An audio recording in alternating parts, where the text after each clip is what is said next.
Well, two women who risked their lives to save horses during last month's powerful storm are being recognized for their actions. ABC 10 News anchor Aaron Dickens shows us how they did it.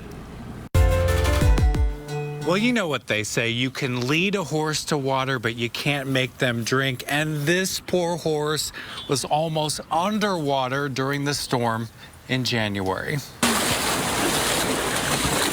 It only took a few minutes for Sunnyside Stables in Bonita to look like this. She pulled up and saw her horse and my horse and the third horse getting crushed in their corrals from the force of the water and debris. Yeah, after watching that, there was no just standing around. Valerie Magana and Colette Putnam take care of many of the horses. What a good job. Good job. And on January 22nd, in all the chaos, they worked together, calmly moving the animals to higher ground. And I just had to decide where was the safest to go. Trying to move things out of the way, and then as well as some of the horses just needed to, actually, once they got physical touch, they were fine.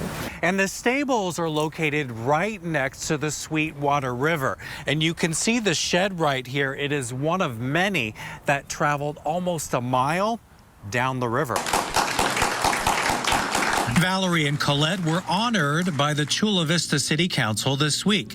The owner of the stables says he is proud of everyone who pitched in. Things get tough. People really step up and you really see who people are. And I just can't be more proud. Don't do that.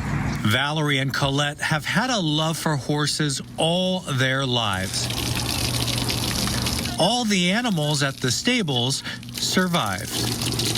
Some of them have, we can tell, actually a little bit of PTSD.